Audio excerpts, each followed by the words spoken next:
everyone, I'm Captain Logan. And I'm Eric. And today Eric and I are going to tell you how we felt about Spider-Man Far From Home. So this movie came out on a weird day. It came out Tuesday this week. I guess trying to preempt July 4th for some reason. I'm still not totally clear on the logic. July 4th weekend is a generally big movie weekend. Like Amazing Spider-Man came out July 4th.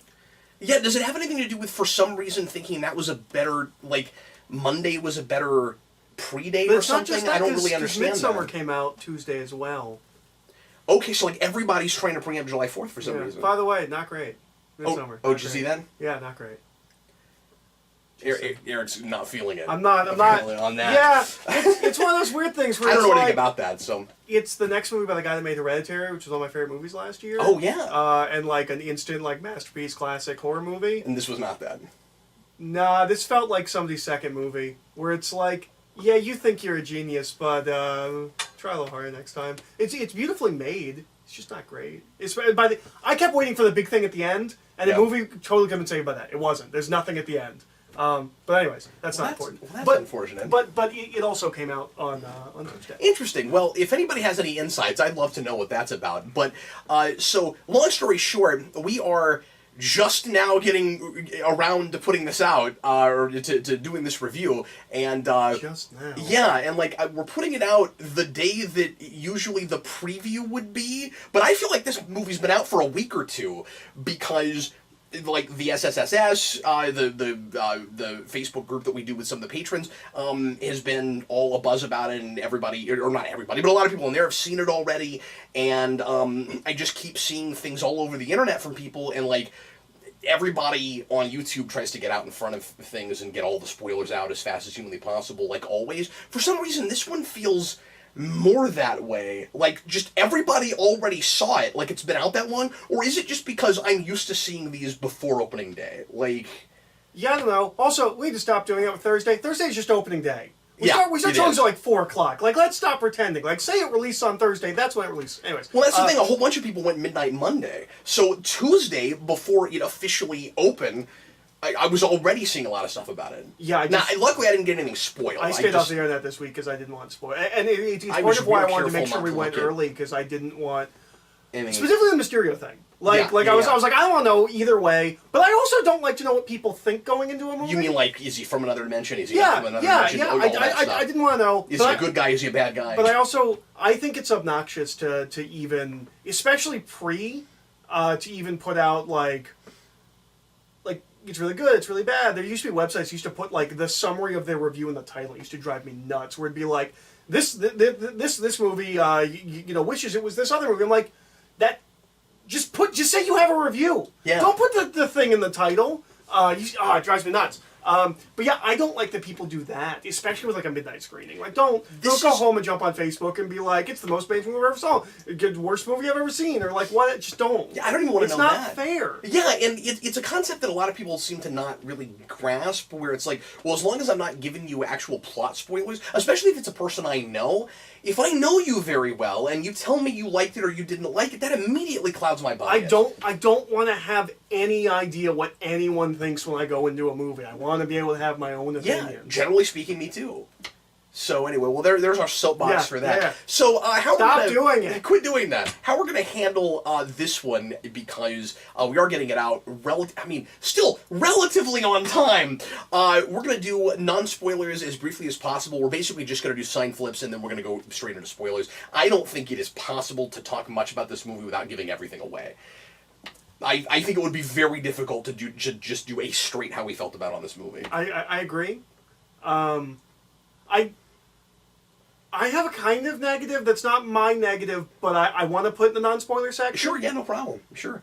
If you are one of the people that hated or strongly disliked Spider-Man Homecoming because you saw it as Iron Kid, this is not the movie for you. It's not gonna help you. Although, much less of that than the trailers led people to think it would be, in my opinion.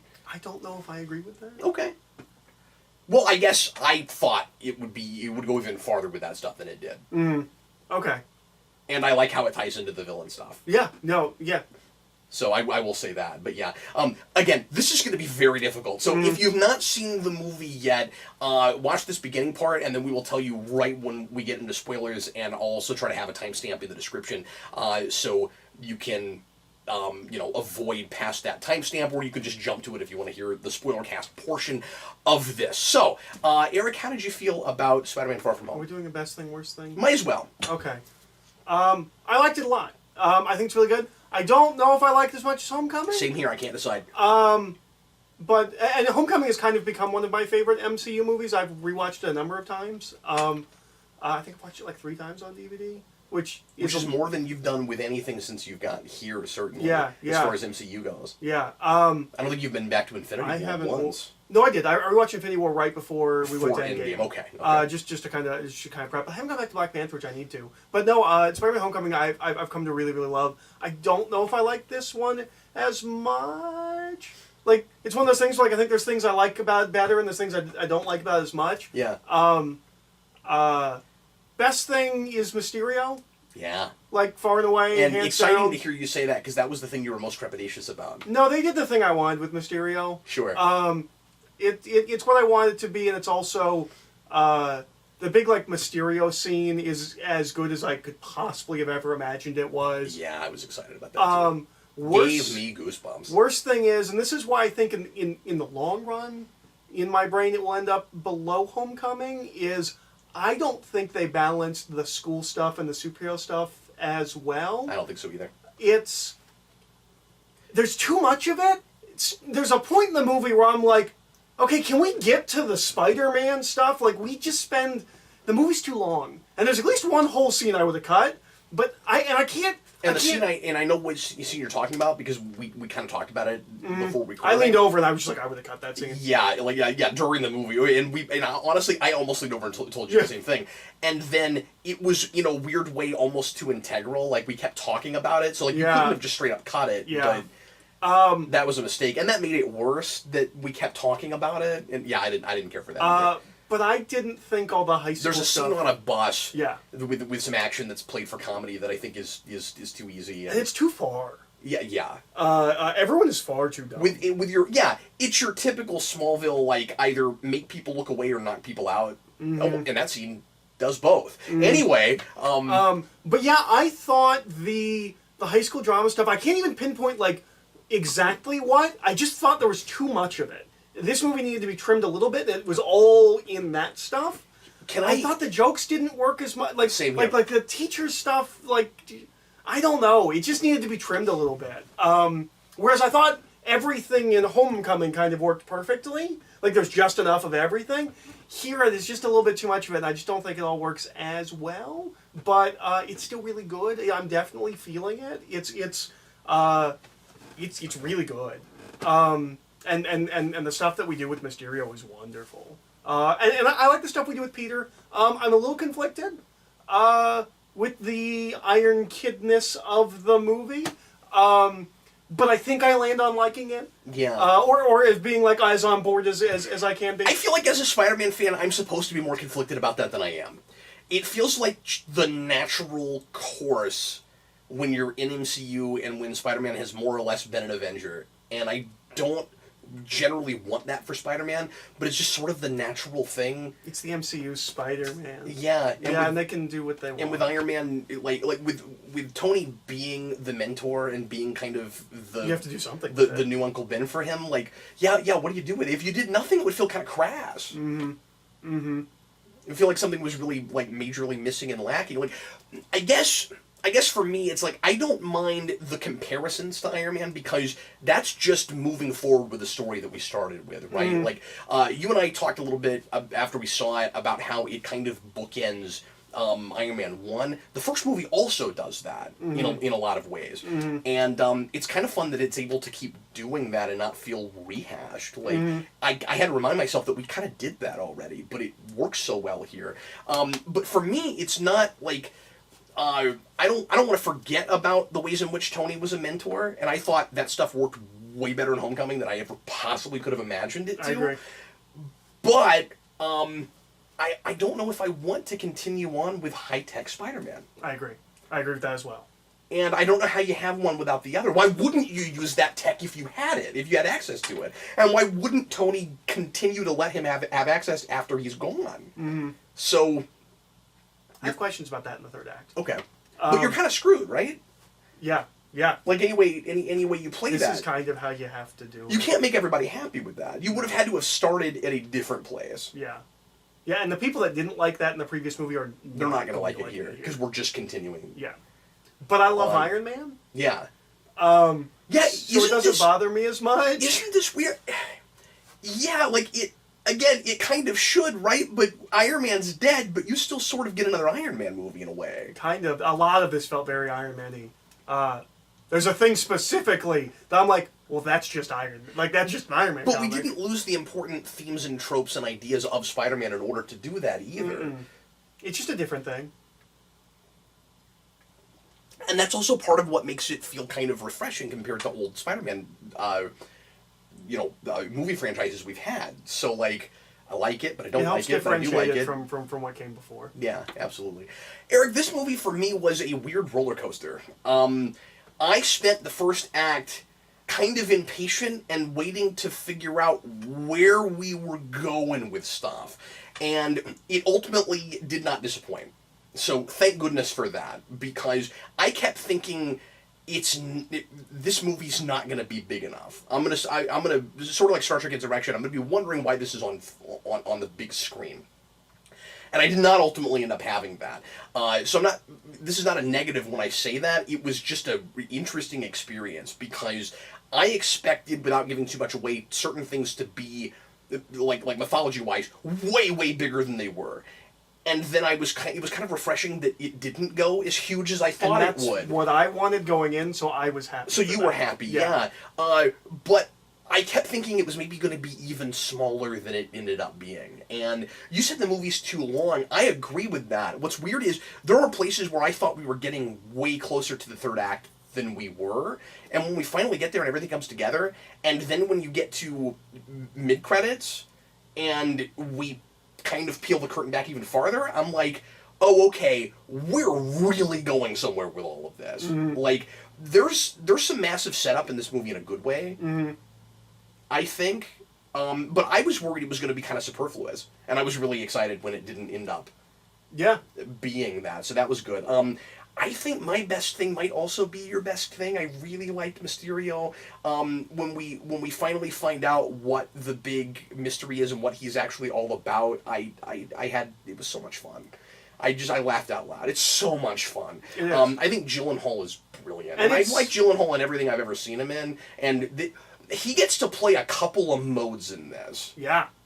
Yeah. And they're very contrasty.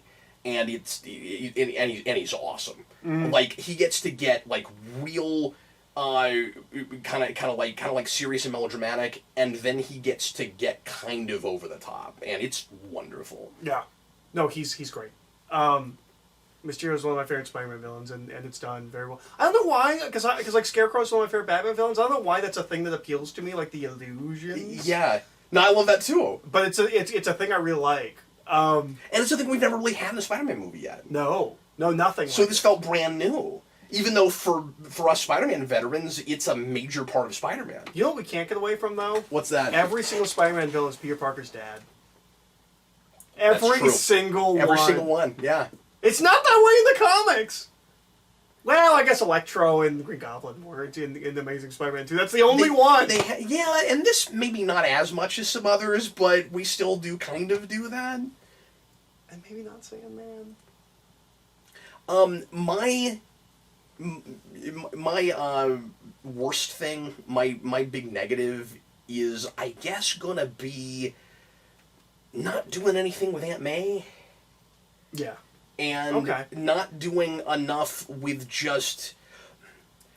This might feel kind of minor to people, to a lot of people, because, again, as we talked about with Homecoming, we've done this so many times, but to still have never mentioned Uncle Ben? Still? I was thinking about that as well. There's one reference to it that I've noticed in all of this. Do you know what it is? He's got a suitcase that has Ben's Initials? initials, and that's all I've noticed. There's a tombstone in this movie that's looming over Peter Parker. That's and it's not Uncle Ben. It's not Uncle Ben. Now, to be fair, it couldn't have been. So, like, I can't no, give no, a crap no, about that. no. And then tied with that is questions and issues I have with Nick Fury. I have a big one. I'm interested to get to that in spoilers. Which continue to come out of issues I had with him in Captain Marvel. It seems like now that movie came out, even though that was a prequel, we now have Captain Marvel Nick Fury. Mm-hmm. I don't know if you agree with that, but yeah, it's kind of what it feels like right now. I'm feeling this. I had so much fun with it. It's hugely entertaining. And also the Peter MJ relationship is really interesting. Yeah.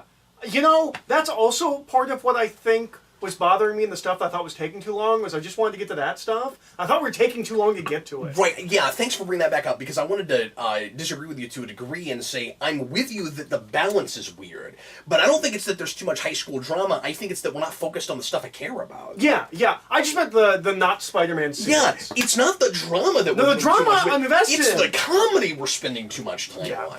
Yeah. And it does have that MCU problem of, there are a couple of scenes where we interrupt certain things with comedy that's kind of just standard and routine, and not that Nick Fury bit toward the beginning where he's trying to explain everything with as he understands it anyway with Quentin Beck, and people keep like knocking on the door. It's not funny. Mm-mm. That's subjective. Maybe other people thought it was funny. I did not think that was funny. I liked the line it ended on. Yeah. But no, it's not a fun. And I was getting annoyed. I'm like, just let the man talk. Can I also say Mysterio looks awesome? He does. He looks great. Great. You know what? I'm gonna throw out one more. I'm throwing out a lot of negatives. These are all mostly minor things. I mean, I really did enjoy this movie. I'm with you. I don't know if I like it as well as Homecoming, and I think the Homecoming script is tighter. I do too. I mean, I think it is technically a better script. There's some great stuff in this. Don't get me wrong, but there's more hit and miss comedy that kind of drops it for me a little bit. At no point does Spider-Man call Mysterio a fishbowl head? And I have a huge issue with that. That's fair. You have to have that. If you're going to have Mysterio in your movie, and probably never again, you have to say fishbowl head one time, and Even more so in the third act? Yeah. How does it never happen? And it's not like we don't get a lot of great looks at the fishbowl head. I mean, they are not afraid of that. No. And they make it look awesome, and I don't think at this point, here's what's really funny. When you go back 20 years... people would have said Mysterio is too silly to put on screen. We heard that during the Raimi days. It was like, you can't do Mysterio, is too silly to put on screen. And then, after all this time with superhero movies, and particularly MCU stuff, I don't think anybody bats an eye at Mysterio anymore. I don't either. I don't think anybody looks at that and goes, that's a goofy costume. I have a response, but I can't say it till we hit the spoiler section. Let's go ahead and do that. So, you and I are both doing this, and I'm excited to go see it again. Yeah. I probably won't go see it again, I don't think, but I'll watch it again. Well, I got kids and they didn't get to go with us, but I'm excited to go again. So, are you ready to just jump straight into spoiler territory? Spoilers. So, let's make a quick... Oh. Go ahead. No. Are we in spoilers? Are we in spoilers now? This right now, ladies and gentlemen, is the spoiler section. Go ahead, sir. People will believe in anything. That's That's why Mysterio's okay now. Because everything's gotten so big in the Marvel Universe. People will believe in anything. Yeah, sure. And that's why we can finally do Mysterio. Yeah, that's almost like a meta-contextual thing when you say that. That's interesting. Okay, so let's make just like a real quick checklist. What major things should we talk about? We got to get into Nick Fury. Yeah, I want to talk about Nick Fury. And Nick Fury not being Nick Fury. Can we do Nick Fury first? Because like that's aside from the too longness, it's my only problem. Mm-hmm. It's not a major problem, but it is a problem. Yeah, let's just go get right into that then. I was going to make a checklist, but fine. We're going to start with Nick Fury. Go right ahead. Why does... I forgot we went to After Dark for a second. Why... We do shoot it in the same place. I know. One, that's the last thing we shot. That's right. And I haven't been shooting with mine. Spoilers means we can swear now. Yeah, that's what my brain said. I would have to put up 2 warnings. They're like spoiler and swear warning. Why does he need Spider-Man? Why is he so bent on getting Spider-Man? Why was he calling him... Like, okay, if Spider-Man's there and he enlists his help then, he was trying to get him for this mission in Europe before he knew Spider-Man was going to Europe. Yeah. Why does he need Spider-Man? That was the other question I had. And it's never answered. No, and did the whole trip happen because Nick Fury orchestrated it? Not Nick Fury, but actually Talos, but Nick Fury behind Talos. But like they talk about how coincidental it is, with this kind of wink of like it's not a coincidence at all, and then Nick Fury keeps manipulating. Whenever I say Nick Fury, I mean Talos and Nick Fury simultaneously. Yeah. And then Nick Fury orchestrates it. So did he get them there in the first place? I don't know. Yeah. So it wasn't. So that's not just me then. You're not sure either. No, and they try to give an explanation of like, well, Thor's off-world, not just Strange is doing this. Like they try to give something. I don't buy it. I buy he would go to Ant-Man before he would go to a 16-year-old kid. This is Nick Fury. Yeah, and it also didn't seem to have, unless I pick up on more on a second viewing, I didn't think it had anything to do with Nick Fury's like appreciation and trust in Tony Stark and in Tony's think so either. Like kind of passing the torch down to Peter and all that. I don't think that's why he goes to him.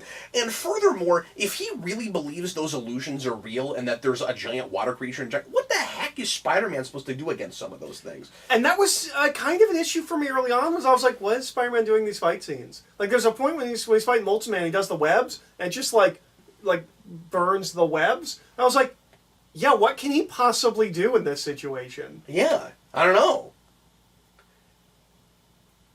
But like, it's not too big because it's not real. Yeah. Although, and this is always a question with Mysterio. Yeah. Like, this is just what happens when you have Mysterio. What's burning the webs? Because he webs a hologram. Yeah. And the hologram then burns the web. Is the burning of the web an illusion, but other things are not an illusion? I don't know. We're real vague about it, and I'm okay with that. Yeah, and I think that's just a nitpicky question. We know that Mysterio is intentionally destroying things and murdering people to keep the illusion real. And that was a big question I had early on, where I was like, well, all these buildings seem to be getting destroyed. Oh, they really are being messed up because the drones are shooting at them. Which is dumb in the way Mysterio's always dumb. Because a thing punches through a building is not going to look the same as something shooting in a building. No, if you spend any amount perfectly. of time with forensics and ballistics and anything, which Nick Fury does, you'll be able to tell. Yeah, like even the local police show if they showed up, they'd be like, "Wait a minute, looks like this building got shot." This is not what water does. This is not what fire does." But that's not. I don't actually have the issue because that's a problem with both Mysterio and Scarecrow. Anytime we do a villain like this, that's always an issue. And let's back up for just a minute, and we can talk more Fury again here in a second. But let's back things up for a minute and just say that it's to the movie's credit that it even has that problem, because I wasn't necessarily expecting illusions in the first place. Mm-hmm. Like, maybe my standards are too low, and I'm just excited that Mysterio is actually Mysterio. Mm-hmm. And, like, going all the way back, he's, like, first-generation Mysterio. Mm-hmm. His motivations are a little bit different because they've got to be tied to an MCU thing. They're tied to his anger with Tony Stark for kind of messing up his, reputation because of the way he uses his holograms, that they weren't used for what he wanted them to, and because he gave him an obnoxious acronym. And everyone there is like that. Like, he has a whole group of people. They're just Iron Man villains. Yeah. Like, they're not Iron Man, but they're just Iron. Like, this is the backstory of most Iron Man villains, and I could see Spider-Man people being angry about that. Where they're like, so you made Mysterio an Iron Man villain. And people complain about that, I think, with Vulture. Interesting. Yeah, and he actually kind of was that way too. But you know what was inspired? And a thing that I laughed at harder than I've laughed at much of anything in an MCU movie for a long time. The guy who programs all of the illusions is the box of scraps guy. That's just brilliant. Who's also... That's hilarious. I assume because he's a bigger role in this, everyone knows this now, but this used to be a fun little thing that I know. that I knew, because he was just in one, like, split second of Iron Man. Is he a comic character? No, he is the kid from Christmas Story. Oh, is that who that is? That's who that is. Interesting. But I couldn't believe he was in this and had a big role, and I thought that was so funny. I assume he's like friends with Favreau or something, and that's why he's in Iron Man to begin with, or something like that. Okay. And sometimes I will complain about doing quick flashbacks to hold the audience's hand. You had to there, and it made it so much funnier. Yeah. In fact, I kind of wanted those to keep going, because you had the two, and then they introduced other people who are like, well, we sort of ran out of, like, old Iron Man things we could build on. Yeah. But the two they did were great, so whatever. Yeah. But yeah, the box of Gyllenhaal was there the whole time. He was just right off stage. Yeah, and they were not afraid of hamming that up, and it made it so good. When they just, like, zoom in on his face. Mysterio's so hammy, I love it so much. He's so... Like, even in the third act, when things are getting serious, he's so theatrical. It's great. That's Mysterio. But he doesn't have to have, like, the standard, like big, boisterous, theatrical, like, Mysterio voice, because he wasn't an actor. Like, there's different versions of Quentin Beck. Like, isn't he sometimes an actor at the same time as I've never seen him be an actor. He's always a special effects guy. I thought sometimes he's both, but maybe I'm wrong. I'm not sure. Yeah.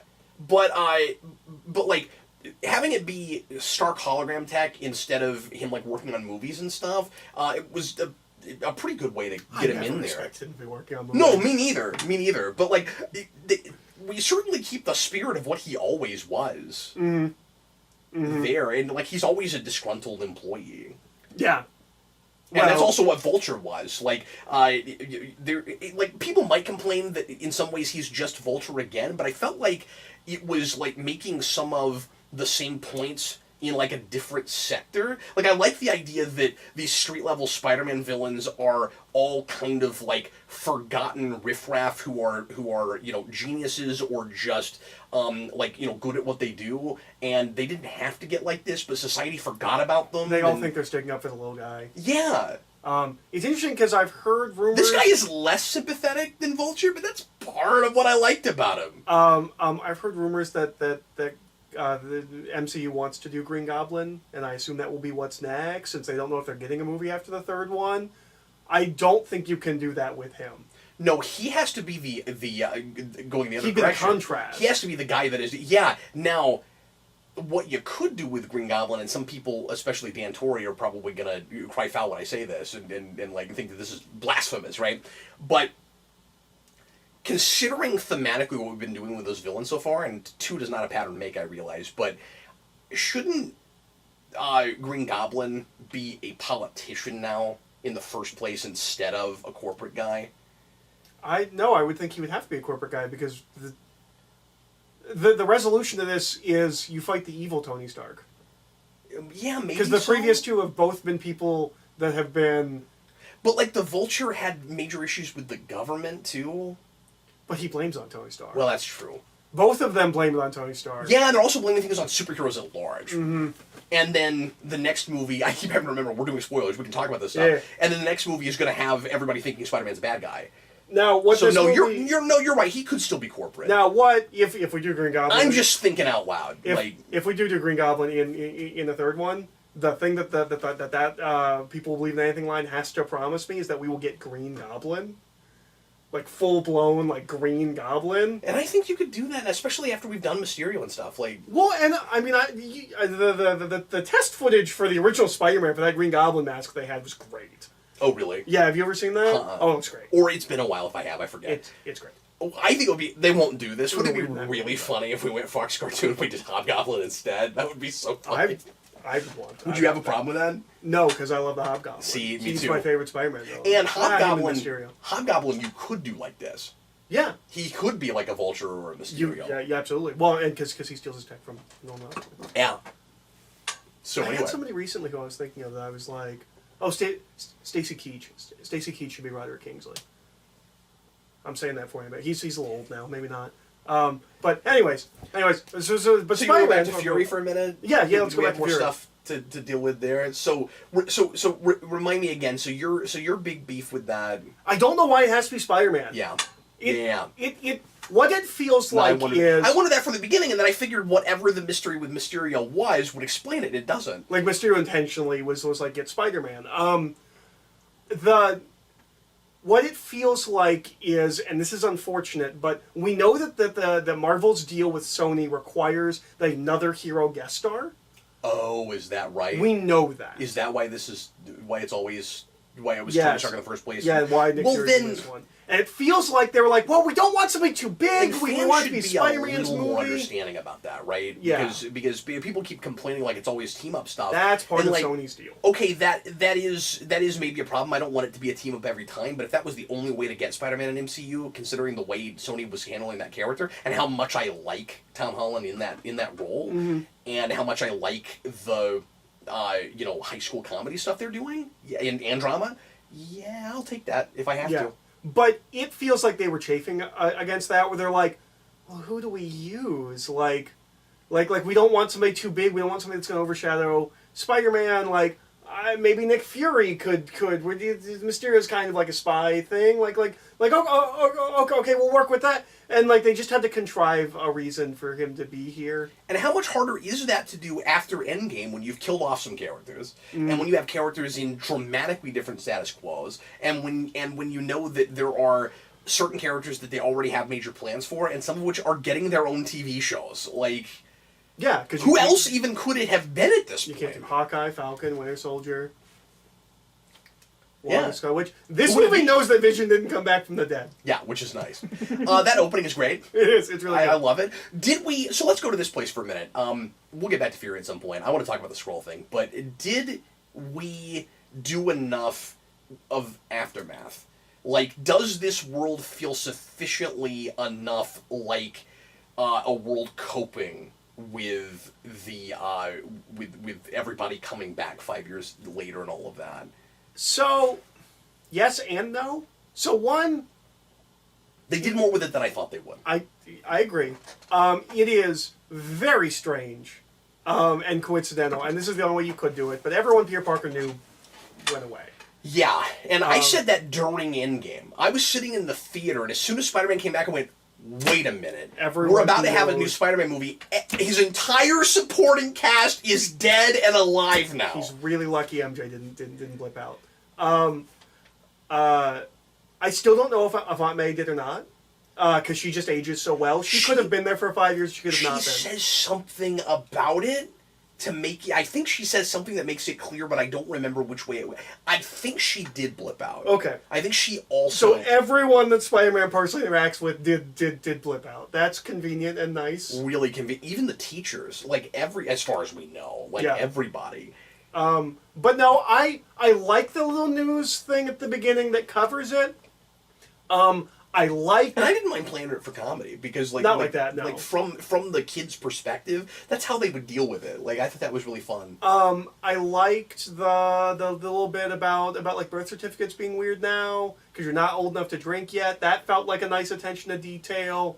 Or you are old enough, but you're not old enough to drink. Like I like that. Just like you're not, because you can look at a person that is 16 and tell that they're not 21 now, but you can't go on the date on the driver's license anymore. Like I would think, and by Homecoming or by Far From Home, I would think this would have happened by now. I would think that everybody that was in the blip, particularly minors, there would be like a thing on your driver's license. Yeah. Yeah, there would be a thing saying, like, I would make it a -5. Yeah. Subtract 5 from the date, and you have this person's person's age. Do math when I'm like even more? Come on! How many gas stations and liquor stores get closed Just over give this? me the birth year adjusted. Like, you can keep your real year, but under that, there needs to be... just add 5 years onto that. So when you say yes and no, what's the no? Boy, does nobody care that this happened. Maybe this is the only way to play it in a movie like this, but, like, everyone just rolls with this real easy. No one's talking about how, like, the world went crazy for 5 years. At least that's kind of how it looks in Endgame. Like, this movie does not exist in a world where there's, like, support groups for people who, like, lost people in the... And the teacher was like, my wife pretended that she went out in the blip. And that was hilarious. It was hilarious, but... No one's mourning. No one actually feels bad. Well, but the thing is, like, everybody came back, so there's not anything to mourn anymore. The thing, like people wouldn't need support groups anymore. What they would need would be, and this is what I was hoping we would deal with a little bit. it's hard to do and put it in the background and not make it the whole movie, but I was hoping there would be some mention of it. Shouldn't there be long unemployment lines? Yes. Shouldn't there be a lot of people who are having a hard time getting work because the world moved on and we figured out a way to live without all those people? You wouldn't have jobs for everyone. And there was like one mention where somebody was like, oh, was it May? Somebody was like, I came back, and maybe this was the thing that made it clear that she was in the blip. Because I thought it was her talking, I forget. Somebody at the beginning, toward the beginning of the movie, is talking about how they came back and they went to their apartment and everybody thought that they were, like they didn't belong there. Oh, I don't think that was her. There's a whole thing about that. But that's... Or maybe it was her running that group and somebody else was talking. And that's a good point, because they're still living in the same apartment and all their stuff's still there. Yeah, maybe she didn't go. I'm actually not sure right now. You think it would have 5 years of dust on it? I thought they made it clear, but they've had time to dust it. Well, yeah, but like that's a lot of dust. 5 years of dust is a lot of dust. Also, is this... So, this is going to sound silly. What part of the school year does Endgame happen in? Because this is the summer, and we're told that they had to start the school year over. Yeah. Or have they not started school yet? So... Is this like directly after Endgame, but it just happens to be the summertime? Is that what's going on? No, Because there's that line at the beginning that Betty or somebody has, where she says, even though we'd finished midterms, or was it final? Even though we finished this, they managed to repeat the whole year. The whole year. I assume that we were at the end of that. So has a whole year passed since Endgame? Is that what we're saying? It must have. Or was she saying that we're about to have to? Because I thought she said they did it already. But then why are you in school in the first place? You have to repeat your whole year. Why finish out this year as a whole? What do you mean? If you have to repeat the year of school, why would you finish out... Why would you be at the end of a school year? Like, you wouldn't go to school for the rest of that... For what's left of that school year. If you have to repeat it next year, right? Yeah. No, you're right. Like, Betty wouldn't be on the news talking about what had happened... Because a year has to have passed because when she's making that, it's the last day of school. Mm-hmm. So there's that whole joke about swearing, like no one can swear, it's the last day of school. Yeah. Yeah. So they have to. A year has to have passed since Endgame. And it'll be interesting to see if the other movies recognize that. Well, I mean, the first Spider-Man movie already has the biggest date mess up in. It sure does. In anything in the Marvel. We should also mention MCU. There are plenty of opportunities in upcoming movies to keep dealing with aftermath. Yeah. So I mean, like this could be laying the foundation a little bit for it. Whatever those movies are. Right, but I do wish there had been more of it. Yeah. But there also was more than I expected. I think the movie that I would expect to deal with the fallout of Endgame the most is Doctor Strange. I would say Black Panther. Well, yeah, because he's not king for 5 years. See, so I had two thoughts with Endgame about when everybody comes back. One of them was Spider-Man's entire supporting cast went up in dust. The other one is, for 5 years, Wakanda has been mixed up in the world, and they maybe are even like building and the guy that put them Starbucks and McDonald's and stuff at Wakanda with T'Challa gone, and then he comes back 5 years later and has to deal with a Wakanda that has been part of the world that whole time. Yeah, which is what I hope that he next wasn't there movie's to help guide it. Not necessarily franchises, but I hope that's what that next movie's about. Black Panther franchises. It's an interesting way to title that movie.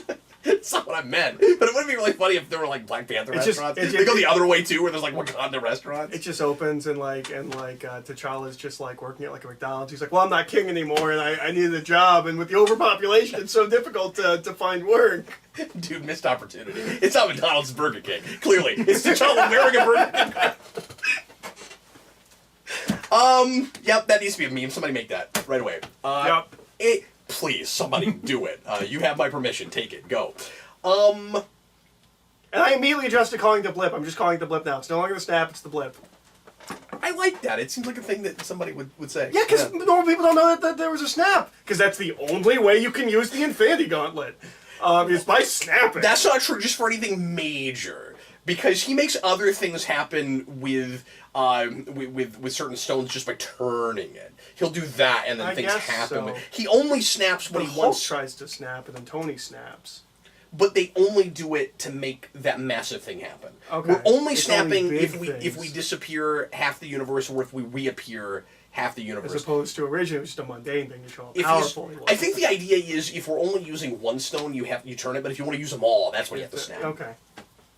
And that's the idea. Only way you seem real fixated on the snap thing. I hate that's like, I'm fine with that being the one thing. In the comics, it's a throwaway. Like, to show you how powerful he is, I can just snap my fingers and everyone can be dead. We made that the way you use the Infinity Gauntlet, and that feels so dumb to me. It really is it worse because you have to snap to do the big thing? Does that actually make it worse?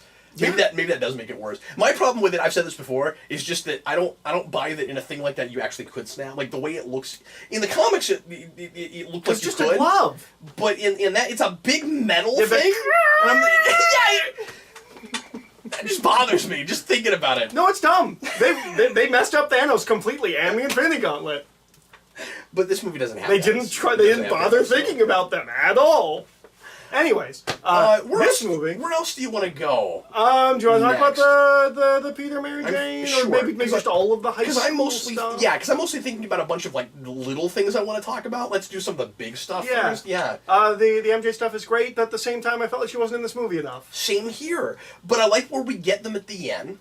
I really thought, let me say this real quick, I thought more people would find out that he was Spider-Man by the end because he's so bad at keeping his identity. And we do have a lot of fun with that. I was going to say, because everyone found out he was Spider-Man at the end. I thought Flash would. And I was a little surprised that he's not great about keeping his secret identity in this movie, and I agree with you. Really bad at it. And so here's the thing. In a lot of places, the movie's intentional about it. And in other places, he gets lucky and it's contrived, right? That bit at the end where he runs up to MJ in the middle of the end of all the carnage and he's got his mask off is kind of ridiculous. Because here's the thing. She was just with a bunch of her classmates. They could run up behind her at any time. Why is his mask off? It's like he read the script. Well, to be fair, Flash is the only flashmate there. Oh, no, I guess Betty the only flashmate? Yeah, the classmate. But I guess Betty was there, too. No. Flash is the only flashmate. No, I was bothered by that, because he watches Mysterio and immediately takes his mask off. I was like, why is this a mask-off moment? Oh, it's because it's dramatic to hold a gun to a 16-year-old boy's head. And why is that a trope going all the way back for Spider-Man movies in general? It's almost like there's a quota for that scene. It makes me. This is conspiracy nonsense, I'm sure, but it made me wonder if that's like a series Bible Sony thing. Like if Sony wasn't involved in this, would you have the Spider-Man has to have his mask off moment? Well, there was. The rumor, I guess it was never confirmed, but the rumor is, because we used to do this with a bunch of superhero movies, is that, like, the actor needed to show their face. Yeah. And so, Tobey Maguire, but, like also going backwards, like... But that's weird because he's got plenty of scenes where he's not in costume and he's got FaceTime. Yeah, but he needs to be there in the climax. In the costume. With his face I don't showing. think that's Tom Holland. And there's a number of points in this movie where I'm like, why are we taking the mask off? Yeah. But the big one is the final confrontation with the villain when there's bystanders everywhere. Yeah, the issue isn't Mysterio because he knows who he is, of course, and has the whole movie, but... It's in the middle of London! Because it's Tom Holland, he's from England. This is, by the way, the first Globetrotting... Oh, he's home! He's home in this! He's not far from home, he is home! This is one of the only kind of globetrotty sorts of movies where I recognize places I've actually been, because I've been to Europe, and we went to Austria, and we went to Berlin, and I've been to both of those places. I haven't been to Prague, though. They went to Prague. Yeah, I've always wanted to go to Prague just because I know that Hellboy shot there, and they just kept talking about like how interesting Prague is designed. It seems like a really cool city. That was fun. Like, they drove up the Alps, and I've been on that road, and that was cool. Yeah. And they land in Newark, New Jersey, which is where my mom grew up, and I've also been. Although I've never been to the airport, so, you know, what does that get me? That's hilarious. And yeah, it's probably not even the Newark airport. Like, it's just a set or a airport that they just put Newark, New Jersey under. One of the things I'm really appreciating is, with the relationship stuff is, now, I will get impatient about it at some point, but at least right now, there's a lot of there's the sense with several characters, particularly MJ, about stuff going on at home and in her background that we don't know about. She feels very informed by information we don't have yet. Mm-hmm. And so this is not a character that feels fully defined that I can't fully define yet because I don't know enough about her. But that's not a complaint. She's a completely realized, developed character, and I get the sense that they have pages of notes about who she is and what has happened to her. But I don't know them yet, and I assume they're going to bring in some of that classic Mary Jane background with like abuse and stuff. I do too. But like we're like slowly pulling the curtain back with that. We're slowly giving you like little breadcrumbs where she is like nervous and awkward about dating Peter and has really interesting defense mechanisms for it, and you get the sense that there are reasons, and we just don't know what they all are.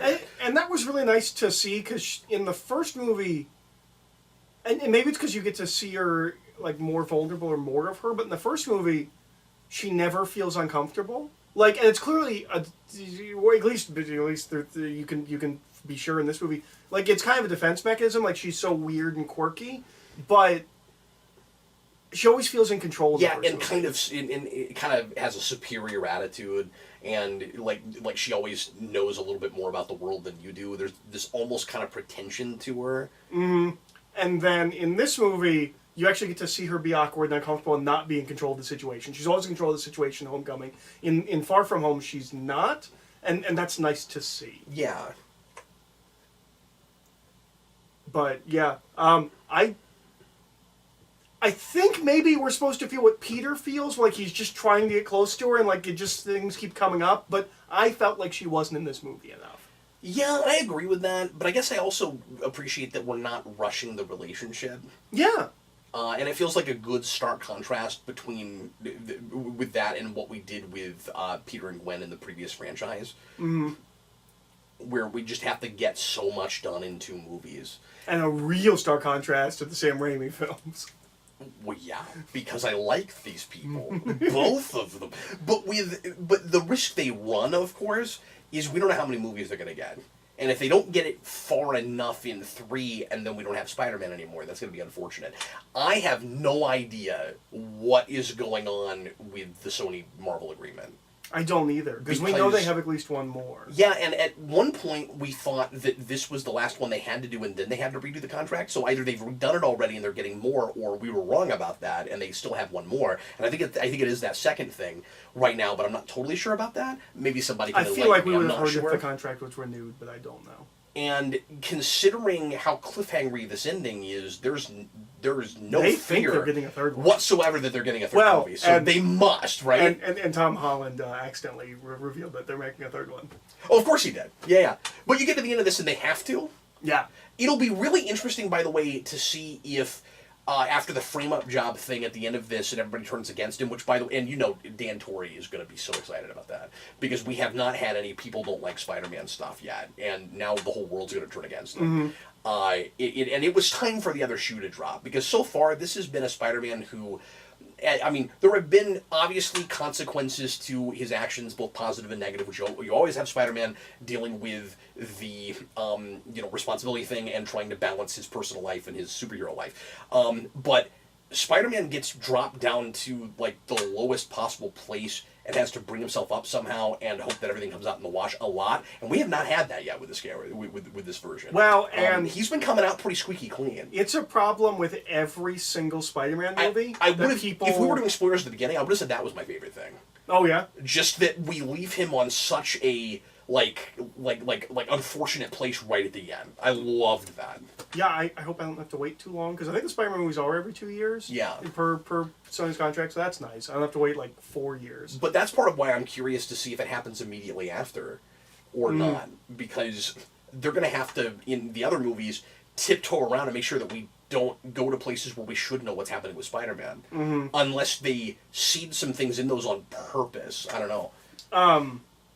Yeah, because in all of the previous Spider-Man movies, everyone loves Spider-Man. Yes. Like, except for the scenes where they don't, because something happened in the plot. But, like, I get in this first Sam Raimi Spider-Man movie because 9/11 just happened or whatever, but, like, even in the Amazing movies, we never drop the, like, yeah, New Yorkers! We all band together, we love Spider-Man! I'm like, but this isn't what Spider-Man is. People don't like Spider-Man, that's what makes him different and Spider-Man 1, interesting. we have that montage where there's, like, some people like him and some people don't, and they try to make it kind of a 50-50 We thing. never really see it. No, we don't. Except for when people turn against him.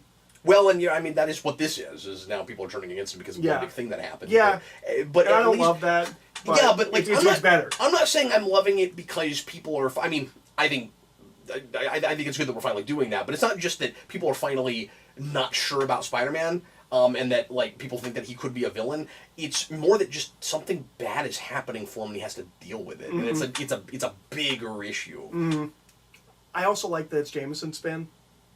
That's what makes it happen. I like that too, and I like that it comes directly out of the bad guy plot that we just had and actions that he took and the way that is spun. I don't know when he shot that. I don't know when he shot that either. I have a lot of that with Mysterio, though, where there are places... Let me ask you this question. We're jumping around, but...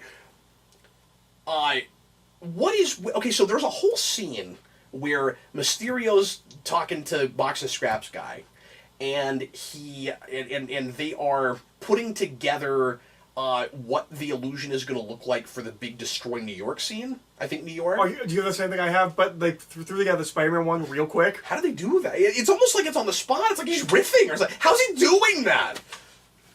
Yeah, no, I had that thought too. I wondered about that's that. Mysterio. Yeah, sure. Yeah, but I don't know. It's the thing I wondered. No, that's fair. I also had that question. I was like, oh, so he just made this up? Like he's. And again, there's something kind of charming about the fact that I have the same issues I always have with Mysterio because they did Mysterio. Yep.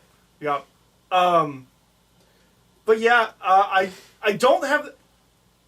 It is an issue, but I'd say it's not an issue for me because it's always an issue with Mysterio. Mysterio doesn't actually make sense. Sure. Yeah. So I can't really complain about that. While we're there, I forget what got us here. We were talking about. We were talking about when did he record the cell phone thing. But even before that got something got us to that. And I don't know if we finished that conversation, but whatever. And everybody turning everybody turning against him and stuff. We're left on the So, thank you, appreciate that. We just rewound the tape. It feels like. So, I got to give you a bunch of credit because you called a lot of what ended up going on in this movie, or I guess some of it was wishful thinking, and you ended up getting what you wanted. But this is interesting, and one of the things I really like about this movie is that it keeps me guessing, and I love the feeling of like my imagination is running wild, running away with itself. I'm imagining all these grandiose things that thing can be, and I never guessed the most simple, clearest, obvious thing. And I love that feeling when it works. Sometimes it's just lame. In this movie, it wasn't. I didn't feel like. So, you and I both, mid-movie somewhere, turned to each other and had a theory about what was going on. And neither of us was 100% right, but each of us had bits of it.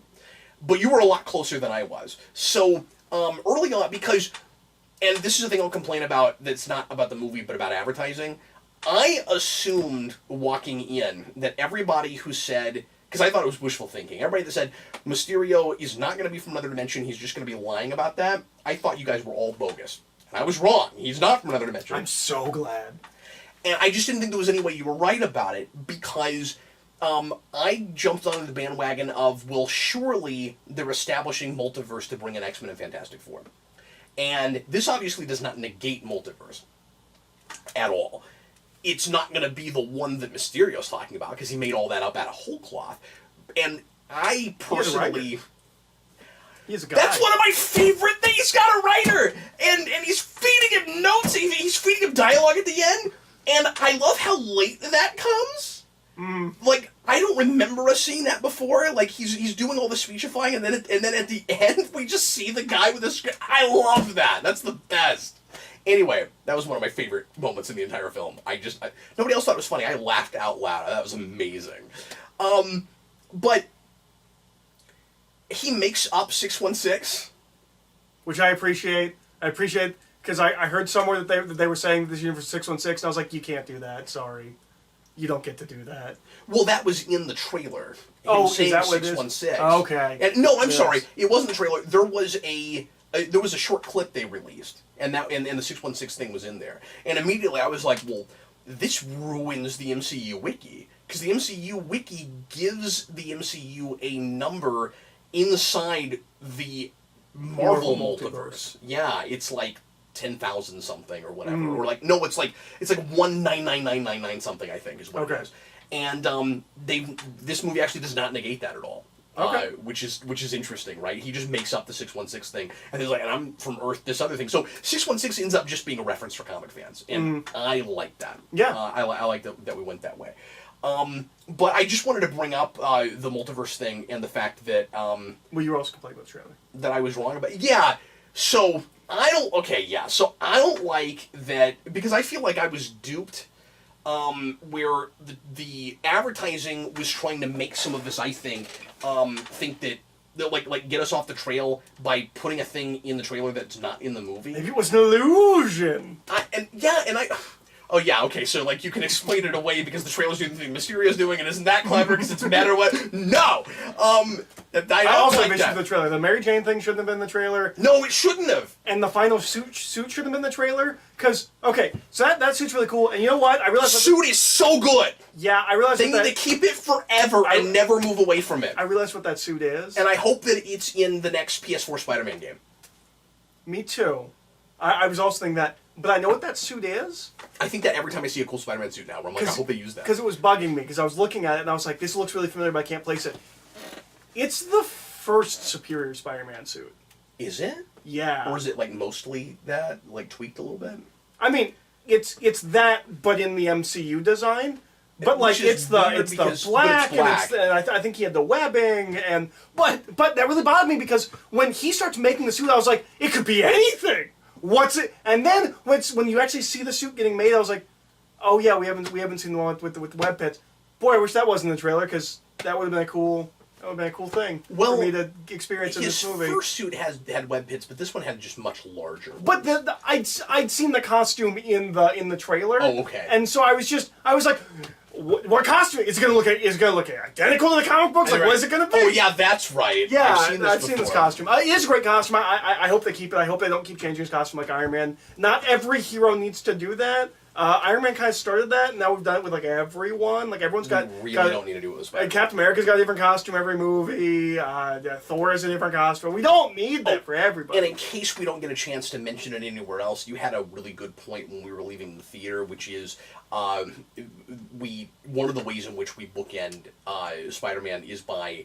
Iron Man. The first Iron Man movie is everybody finds out that he's Peter Parker, and it's a bad thing this time. This also... I love that, but I wish it wasn't mid-credits for that reason. It would have been really nice if we jumped to credits with that. Would that have seemed too on the nose to people? Because I don't think it is. I think that would have been great. I don't either. It's nice that there's not too many credits before it. Like, it's not, you don't have to wait through all the credits for the most important thing in the movie to happen. So, like, I don't mind mid-credits as long as it's not, and for me, it's still part of the movie if it's not, like, 5 minutes in. Mm-hmm. You know what I mean? Because, like, a lot of movies do that, and a lot of movies pre-MCU were doing things like that, where it's like, it looks like the movie's over and you get the big credits, but just like the big actors up front, and then there's one more scene, and it's it should not have been mid credits. It should have been the end to really draw it. And it also works better. So when Ant-Man came out, Ant-Man came out after Age of Ultron, and they were like, well, it's the Ant-Man is the last movie of Phase 2, and it makes sense that Ant-Man's like an epilogue. It makes sense. No, it doesn't. Ant-Man did not need to be the last movie of Phase 2. It could have ended with Ultron. There's no reason for that. This is an actual epilogue, because really what we've done at the end of this is, this was the end of Phase 3, but really this was the end of Phase 1, right? Like, sure. Iron Man to this. And this feels like an epilogue to Iron Man. The whole story that started Iron Man is epilogued here. That's true. I think that's the argument, because I've been seeing some people argue online. Luckily, I didn't get any spoilers out of it, but I have noticed some people arguing online about whether or not this should have been the end of Phase 3, the way they're talking about it. I think it makes perfect sense. I think it fits pretty well, yeah. Way more so than Ant-Man did. I do think that the next movies that come out could sort of negate that and make you wonder, like, why this wasn't the start of the... But this being the last movie we have so far... Oh, of course, yes. But that's true. Yeah. But yeah, I don't... Well, and Kevin Feige said they might be done with the phases anyways. Well, that would be fine with me. Yeah. Yeah. So yeah. Well, yeah, because once you get I've never together, tracked it them really that hard feels anyway. like this was just one phase. Like, this is phase 1 of the Marvel Universe. And you're right. This Iron being Man an- to home, and or this to being Far an From Home. epilogue as opposed to Yeah. being like the last chapter. Yeah, no, it's an epilogue, and it bookends, and it's great. And it's also really nice, may I say, that the movie right after Endgame, dealing with some of the aftermath of Endgame, because there are also interesting parallels to be made from this and Iron Man 3 right after Avengers, right? I was also thinking about Iron Man 3. Yeah, with this like Peter having to deal with not, oh man, there are aliens now, but oh man, I lost Iron Man and people are looking to me now. Well, and the villain is a lie, and Yes, good point. Yeah, and Happy brings up he's like your friends are in danger. You're all away. Your tech's been stolen. I was like, that happens in one Iron Man story. Yeah, because we don't tell enough adventures in these movies. It would have been because nice if only you have went a so many little bit movies. farther and Happy was like, I've seen this before. Yeah, That's a but- really good point. but also this could have been the plot for Iron Man 3. Like, this is they made Mysterio an Iron Man villain. Like, this could have been That's true. what the plot for Iron Man 3 was. What I was going to say is I really appreciate that it's such a simple story right after the massiveness of Endgame, and this will And win for me. Spider-Man. This will win me back to my complaint about the trailer. And I don't mean to spend too much time talking about trailers when we're talking about a movie, but this does kind of irk me, and I want to bring it up. I don't know where else I would talk about it. But I like that the movie is dropping things in the first act that make it feel like it's gonna be another, kind of big epic but standard epic, supervillain thing, and then it isn't that. I It's also an Avengers level threat. Yes, I also like, by the way, how like goofy and silly and Saturday morning cartoon the elementals feel. And part of the reason I was nervous in that that first act was I was like, if this is real, this is dumb. This can't be real. This is really dumb. And then it's not. It's great. In the trailer, there's a line about the snap creating a hole to Mysterio's dimension. Yeah, create a rip in reality. That is such a big mythology thing that I figured that was telling the fans, no, it's not. That's not going to be a lie, and maybe using that to dupe us to where we won't know what the actual lie is, right? Like I thought maybe that was one of those things where they're trying to make us second guess ourselves. We're like, okay, we think that's going to be a lie, but there's really going to actually be some other thing, and I think that's cheating because it's not in the movie. It's an illusion. I don't know. I think that's kind of cheating.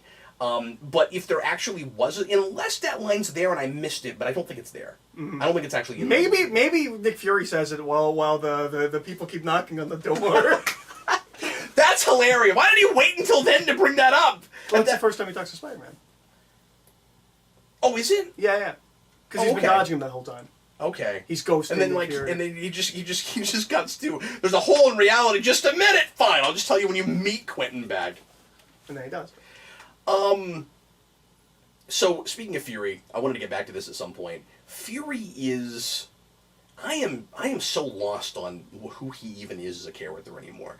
And I feel like you've got kind of, like I said earlier in the non-spoiler section, you've got kind of like the Captain Marvel version of Nick Fury, but the problem is that was 20 years earlier, and all this, he's supposed to be like more cynical now, and more like ends justifies the means now, and all of that, and like I guess he is kind of that way, but he's also, played so much for comedy and stuff at this point that, like, there was always some degree of that, but like, where is Winter Soldier Fury? Like, and I realize that he's not himself through most of this movie, but the point I'm trying to make is I've not seen what Nick Fury used to be like for so long that it's almost a cheat to get to the end and be like, well, look, he was acting weird the whole movie because it wasn't actually Nick Fury. And I was like, but if you had ended the film without that coda with Talos, I would have believed that was Nick Fury, because I don't think you guys know who that character is anymore. Potential counterpoint, kind of. Okay. Winter Soldier is the only movie where Winter Soldier Nick Fury appears, and he is inconsistent from the word go. But he's the interesting one. Sure. He's the layered one. But he is inconsistent in every movie. Like, I don't think there is. I don't think they know Avengers who Nick Fury is closer to that Nick Sure, Fury. but he's nothing like Nick Fury in Iron Man 2. Well, no, he's not. And what is and he's on the run in Winter Soldier, but he just shows up in Age of Ultron for some reason. He's got a helicopter. We don't know what that's about. He's acting different there too. He's I don't think Nick Fury's ever been consistently characterized. I don't know who Nick Fury is. I just don't know. And I thought he was kind of Ultimate Nick Fury, but he's not. He's actually the opposite of Ultimate Nick Fury here. Instead of being the, like, be a kid right now, at 18 I own you, he's, I need you right now. You're apparently the only person I can call. For some reason, yeah. Has he been working with That's why Bendis gets a special mention. Because Nick Fury, Ultimate Nick Fury is involved in Ultimate Spider-Man so much. Oh, okay. Yeah. That's just like light bulbed. Sure. Like, I was like, that's why. Yeah. Okay, sure. I still don't know why Busick has a credit, but... I'm sure it's on Tales of Spider-Man. I'm willing to put money on Tales of Spider-Man. So, has he been working with Talos and the Skrulls this whole time? I don't know. I'm really confused about him being in space and all of that. And did he get blipped? And how long or did Talos get blipped? Oh, that's a great point.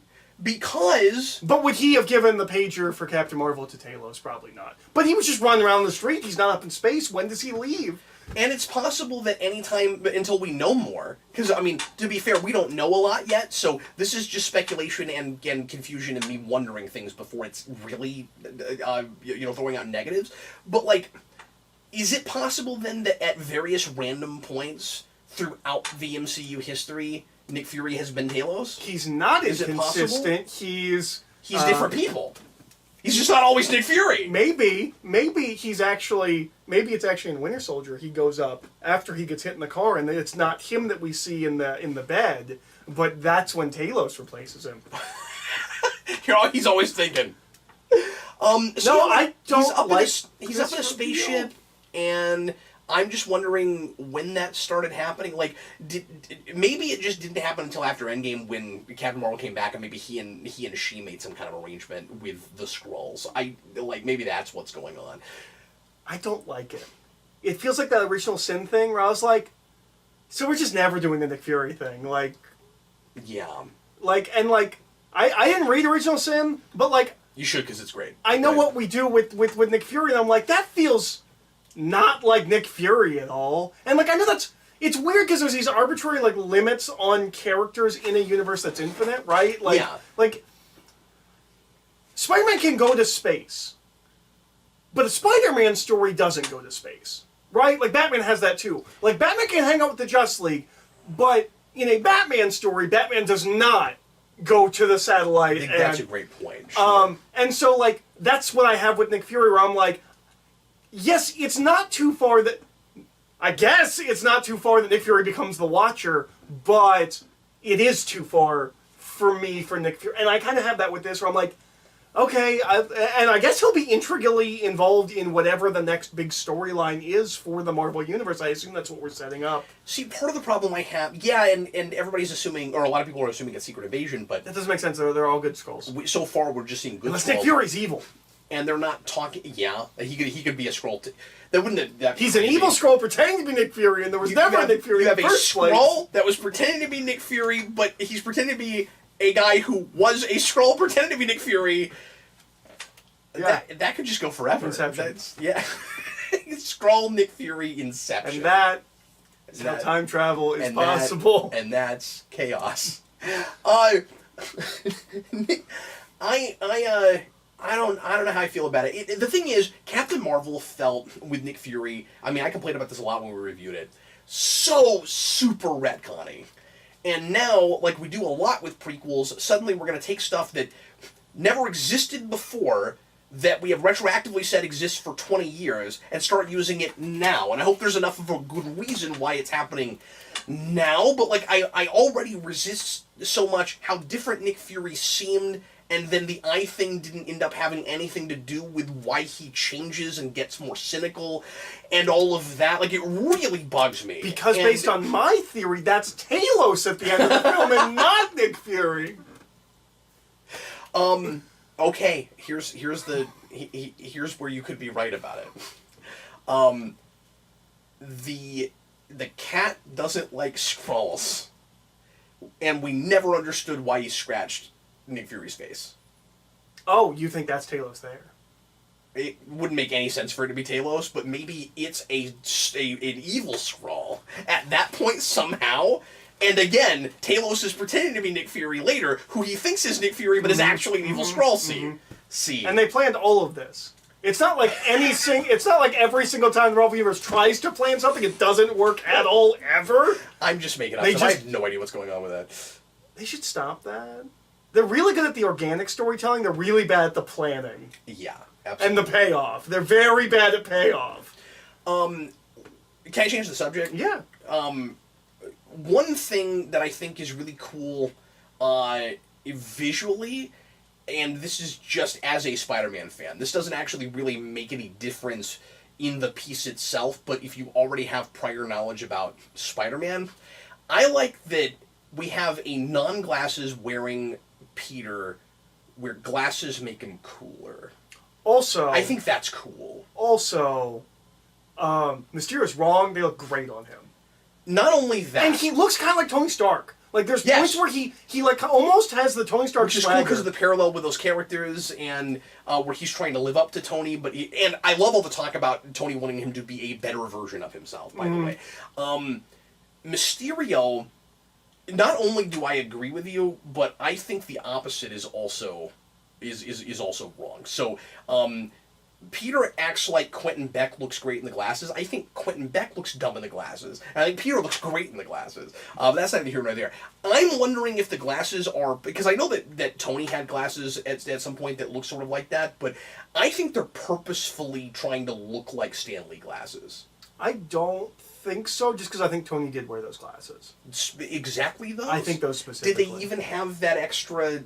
I think so. I think that bar? might be in Infinity War and okay, I'll go back and I'm look. not positive. I'll go back and look at some point. They look like Tony Stark glasses. The first thing I thought when he opened that was, this is the Stan Lee tribute. Also, he's getting Stan he drops Lee's the glasses in the bus in that scene that should have been cut, and he says something to Edith, and the Edith acronym is the best. Although they're like, he loved acronyms. He's like, yeah, I did. I'm like, name another one.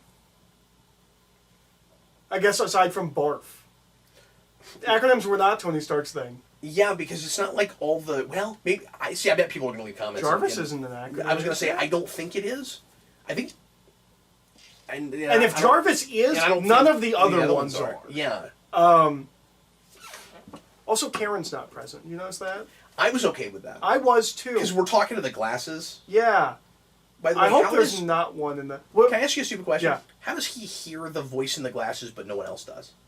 How's that work? That's a Metal Gear Solid question. Because you're not plugged in or nothing. Is it telepathic glasses? But I don't know. I have a question. So he drops the glasses when he's in the bus, right? Yes. And he says, Edith, do this. Like, Edith, stop the drone, right? Mm-hmm. And it does not listen. Later, Quentin Beck is like, Edith, do this.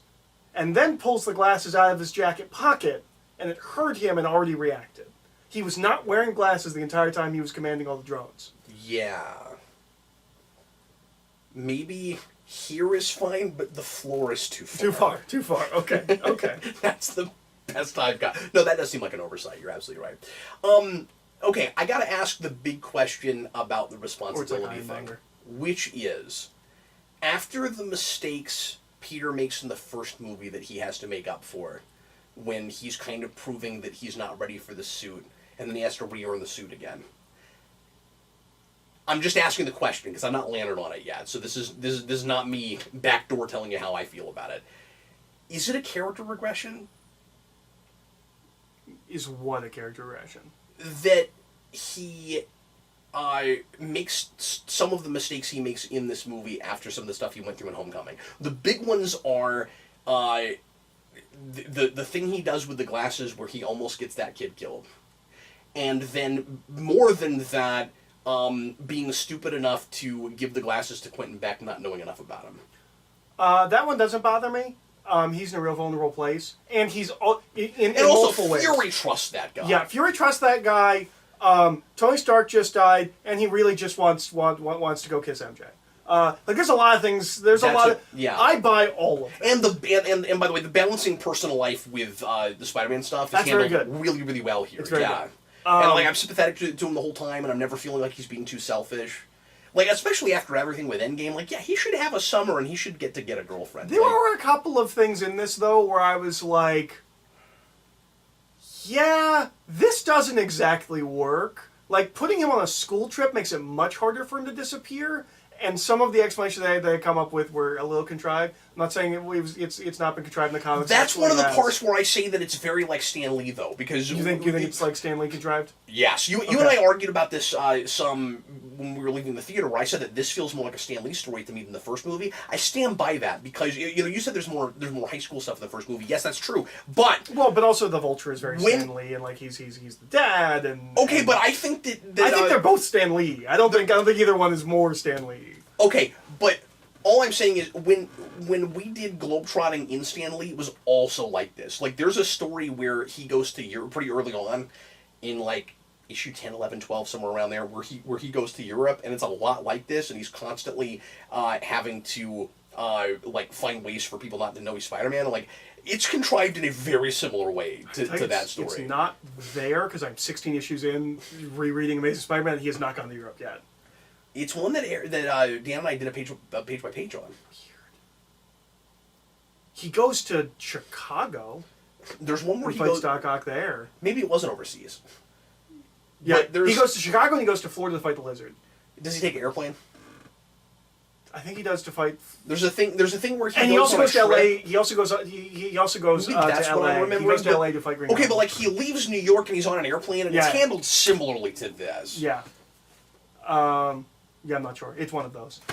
He leaves a lot now I'm thinking about it, nearly Stanley. That's 3 in 16. I was getting flashbacks to that, but I thought it was overseas. I was remembering that wrong.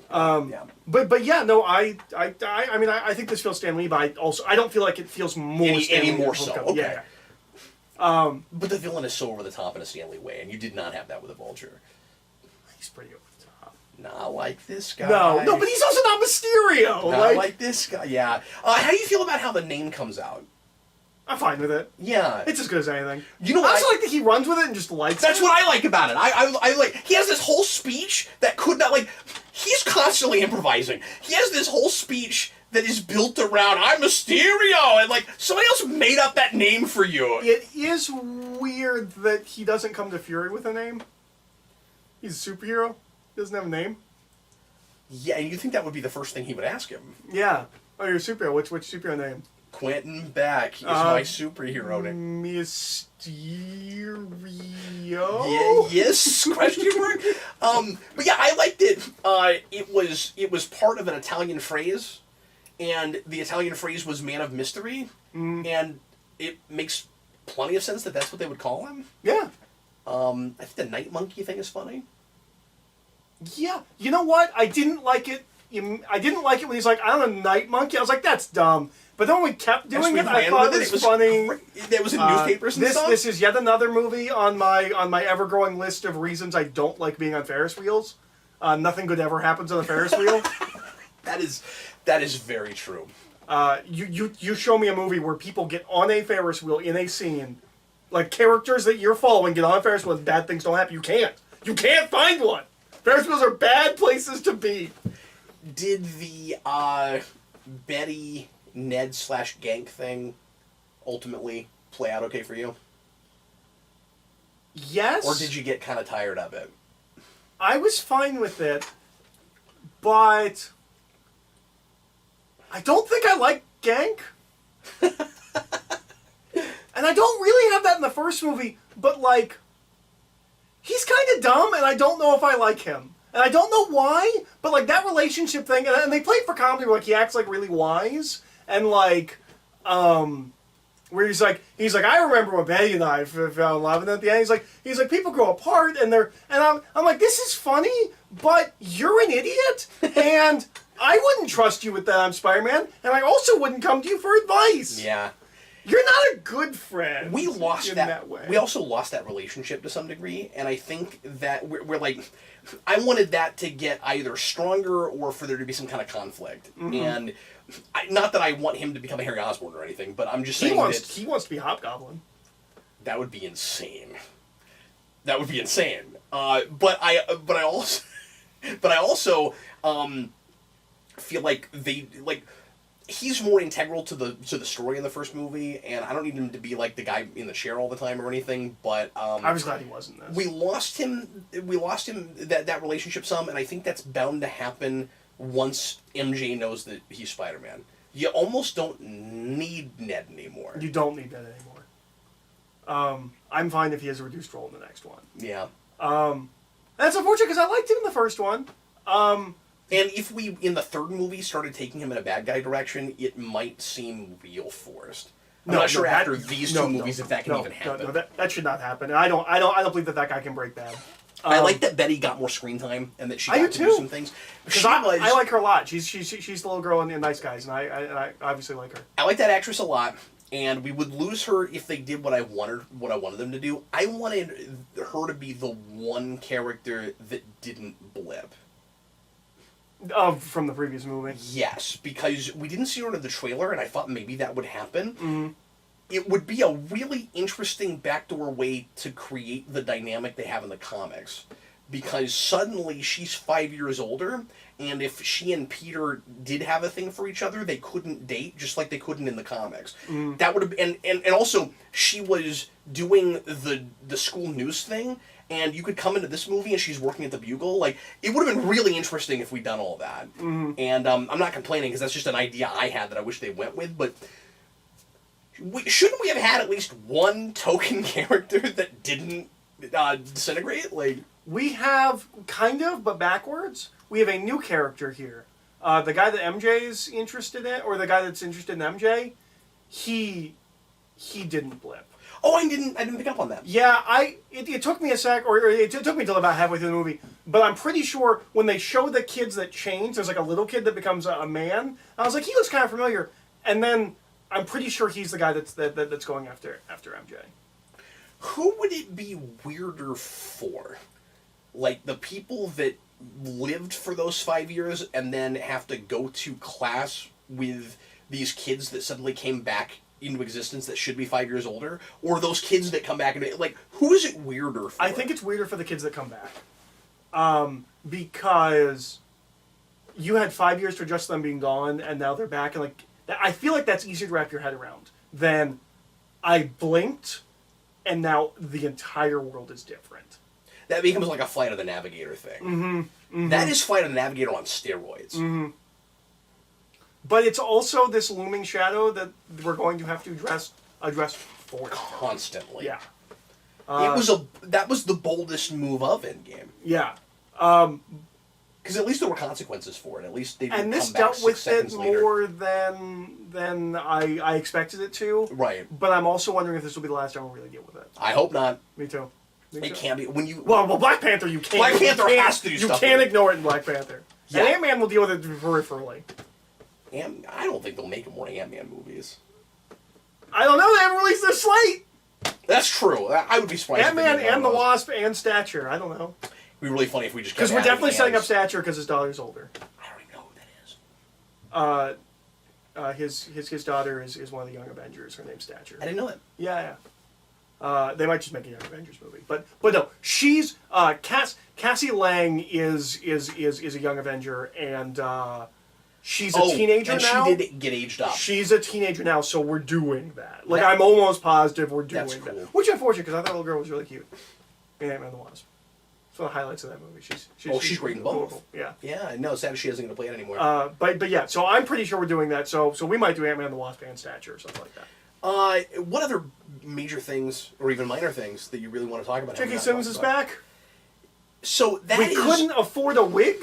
Didn't have enough time for a wig? Yeah. It's a weird choice. Yeah, no, that is kind of a weird choice. It was really off-putting to me. I was like, oh, he's back!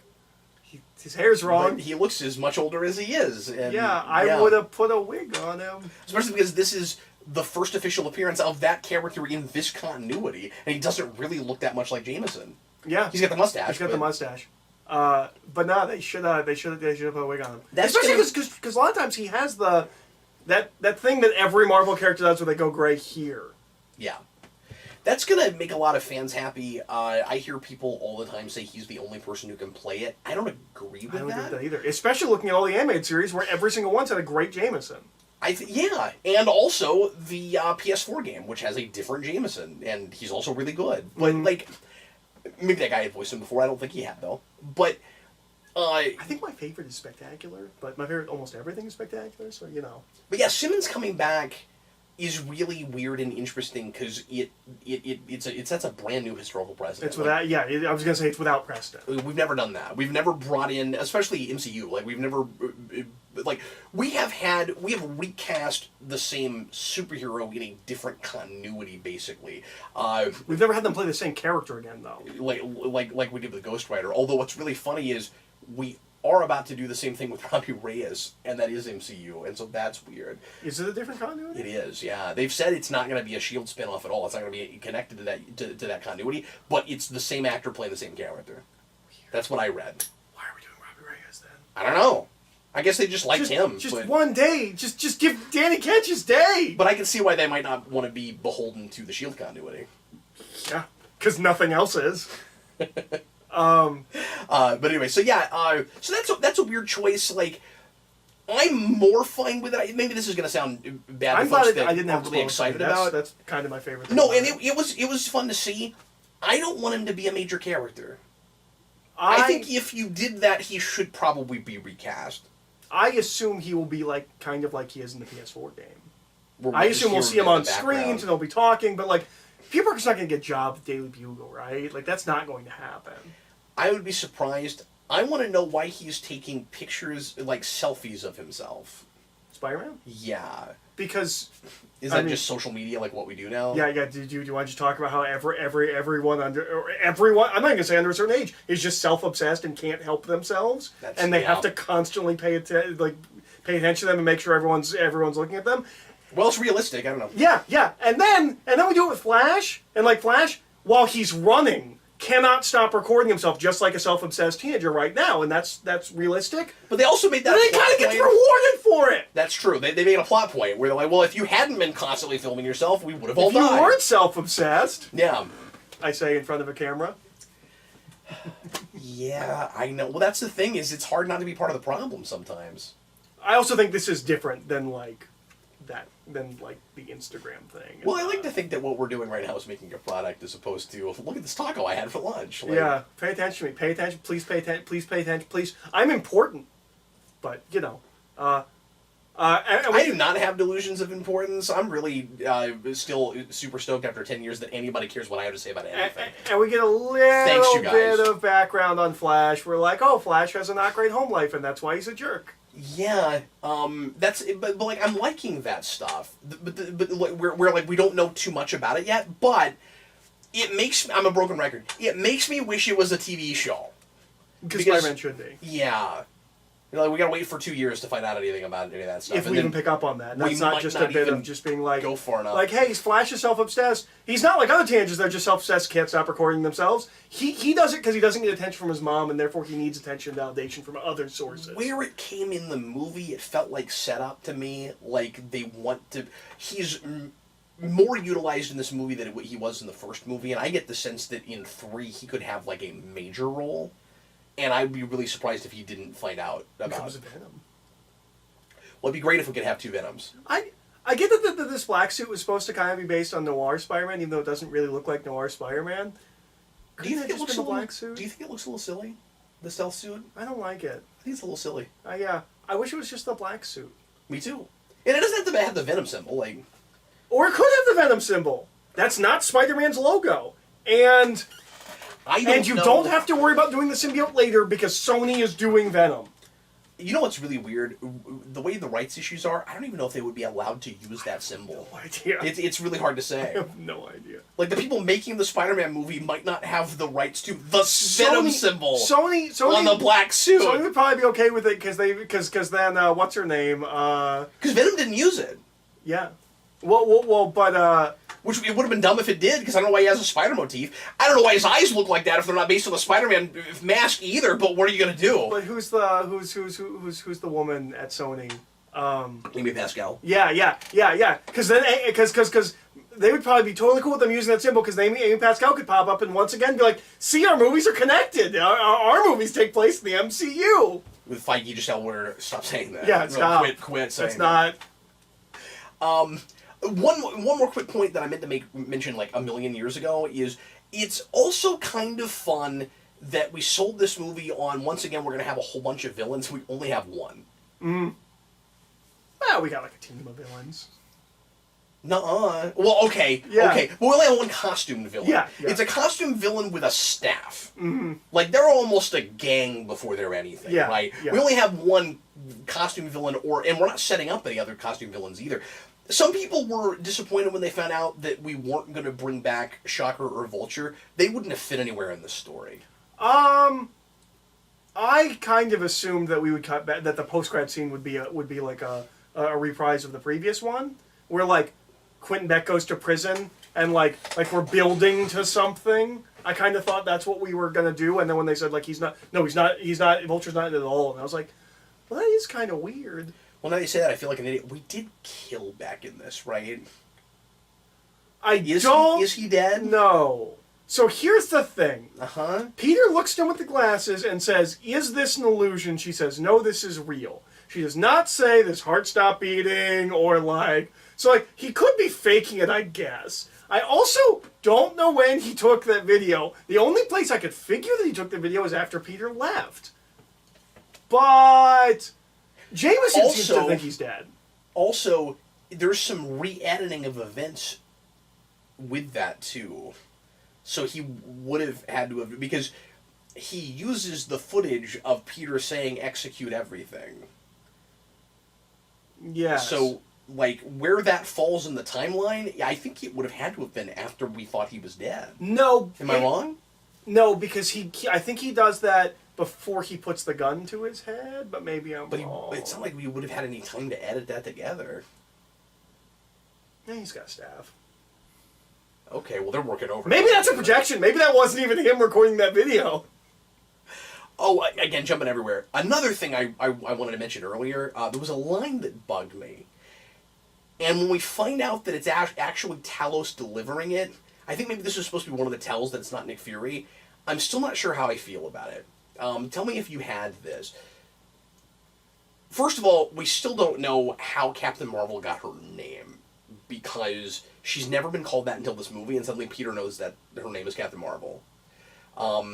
And we were talking about that with the trailer, and I was thinking maybe the movie would have some explanation for it, but it doesn't. He just calls her Captain Marvel, but why is she Captain Marvel all of a sudden? She's never been called that? But not without or precedent. was she in Endgame? I don't think she's ever called that. I'm not sure, but it's not without precedent in the MCU. That's also how Or Washington gets his maybe name. she Washington was gets in the his 5 name years between movies. I forget now.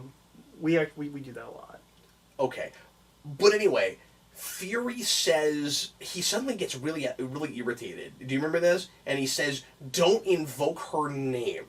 Yeah. And I was like, that is a weird line. Yeah. And then we find out that it's Talos. And I don't know if that makes it any better Is or that not. bad? Is it a bad thing, or is it like a messianic thing? Is it like Voldemort or Jesus?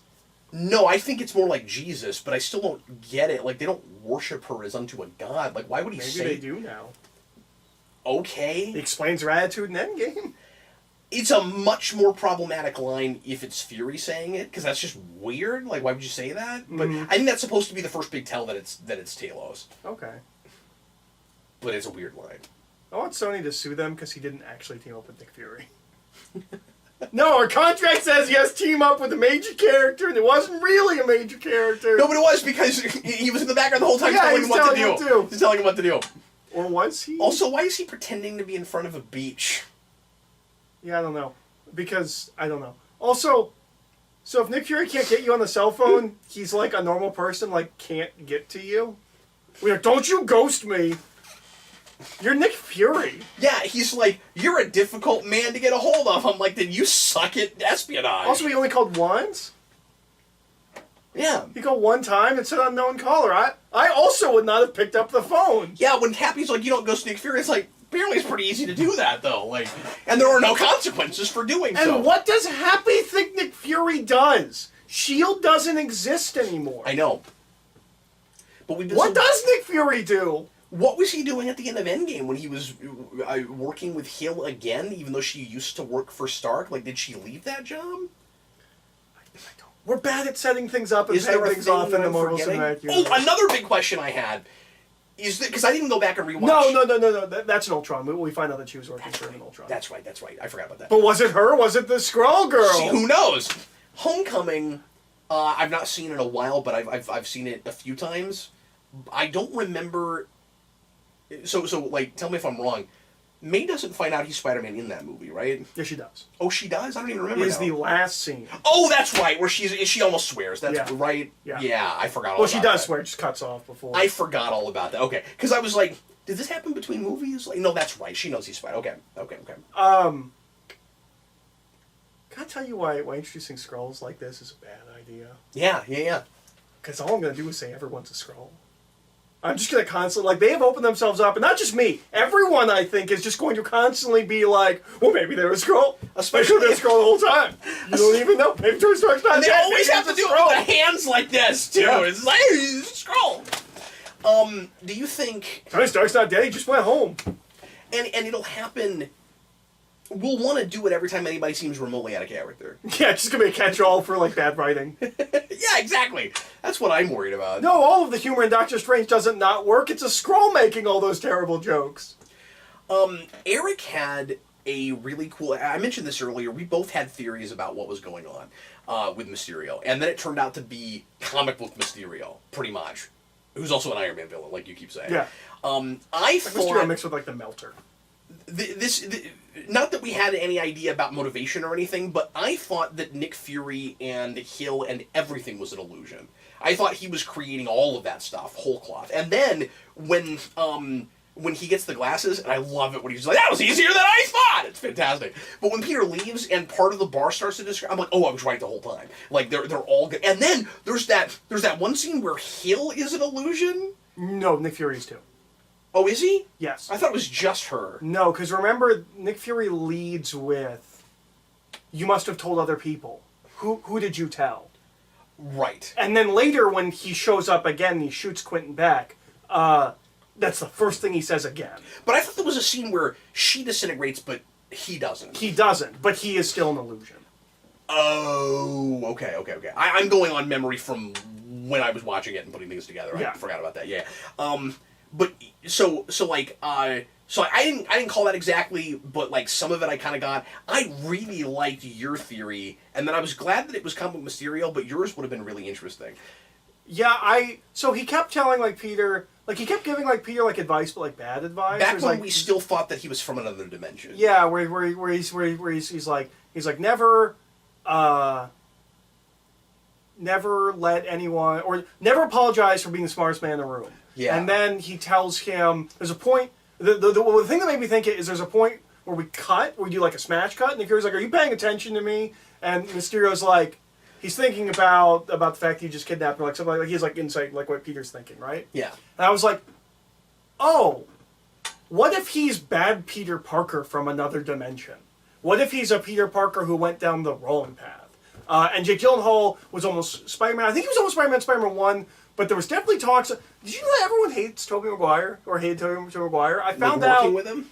Yeah. Oh, really? The guy who plays Flash Thompson is a big deal now, and I can never remember his name, but he's super awesome. And I hope he gets to make the Dungeons and Dragons movie he wants to make. Said that he was offered $100 by crew members to actually punch Tobey Maguire in the scene where they're fighting. He's like to like accidentally really punch him, because apparently everyone hated him, and so there was and because this is pre-franchises. Was he just like a prima donna or something? He didn't explain why. He just said that nobody liked him and that he was offered. So because this is pre-franchises, Tobey Maguire doesn't sign a contract for multiple movies. So there's a possibility that he doesn't come in for Spider-Man 2, and they would have a recast like Batman. Yeah, and Kirsten Dunst is dating Jake Gyllenhaal, and so they want Jake Gyllenhaal, who would have been a great Peter Parker at the time. Yeah. And he also would have been good casting for an older version of this Peter. Like, I can see it in the face a little. He also could have been a good Reed Richards. You're right, he could have been. And looking at the two of them next to each other, he looks like an older Tom Holland. He does. So I was like, maybe he's like evil Peter Parker. I love that theory, and then some of the things he started saying after that, I was like, oh my god, you're right, and then it wasn't that. No. And almost immediately after, he just gets up on the table. He's like, get this stupid thing off me. Like, ah. He's delightfully evil. Yeah, he's great. And what's funny is, when Peter starts walking away, I knew that was the reveal moment. Like, whatever we were going to reveal, we're revealing it now. And I was like, is he just going to start, like, maniacal laughing? And he doesn't exactly, but he almost does. You might as well. It's really impressive, too, that, I mean, like, it's a different character, but has some things in common with Vulture, and he's not sympathetic in the same way, but Keaton is hard to follow. Yeah. And they did okay. Yeah, I agree. Oh, can I complain about something that I want to say is a nitpick, but I don't actually think is it? I think if it had happened once, it would be a nitpick. Sure. It's not a nitpick. Okay. This is a problem. Yeah. Nobody closes any doors. You bring this up with a lot of things. Okay, that's all I'm talking about. What's the problem with it? That's all I'm talking about. Okay, I'm sorry. No, that's an issue with just movies where people walk in the rooms. You did bring this up while we were watching it. Why don't they lock the door in that one scene in the bathroom? Like, what's that about? That's what I'm talking about. Just to contrive... Oh, okay, I'm sorry. I didn't realize that's what you were talking about. That, which, it didn't look like a bathroom to me. It looked like a bar. I didn't think it was a bathroom either. Yeah. Also, that one was way older than him. Like, it was weird that he's like, well, if you want to hook up with, like, some random... I was like, she's... But you're okay with the fact that she looks like she's 32 years old? Like... There's that. When Ned walks in on Peter and MJ, when he's switching costumes, and, like, there's a couple of... And the teacher just walking in, like, no one locks any doors in really important scenes where doors should be locked. And it happens one time as a nitpick. It happens at least 3 times. That's a really great point. You're right. Because we keep doing it to contrive situations. Mm-hmm. Which, again, so it's kind of Stan Lee, but... No, but that's a problem. Yeah. That's a cheat. I'm with you. That is TV nonsense. Mm-hmm. Like, that's a problem. Mm-hmm. Also, this is minor, just with what you were talking about a minute ago, when Ned walks in with Peter changing. It is a rundown hotel, but it's still a hotel, and most hotel doors lock behind you. Mm-hmm. Maybe that one doesn't, but I've never been to a hotel. That's the fancy hotel. Oh, is it? Ned walks well, then in. That's ridiculous. Yeah. I've never been to a hotel where you didn't need a card or a key to get in. Now, maybe he used his. It looked like it was just a hallway. Like, I don't know. Well, anyway. But yeah. We did just finish seeing it. I don't know. Yeah. But yeah. No, that's a problem. Yeah. No, I'm totally with you. But no, it's super fun. Yeah, it's really good. And it makes me stoked for the next one in a way I didn't think I would be. Yeah, I'm super excited for the next Spider-Man. I kind of don't care what the slate is. I hope the next Spider-Man is like next year. Like, Me too. Yeah, I wish somehow they could rush it. Yeah. I mean, I don't want them to don't do that, but I wish somehow they could, like, go to a pocket dimension where time moves slower and make it. Because also, because of the way time and math works, these kids are getting older, and Tom Holland already looks quite a bit older than he did in the first thought so movie. too.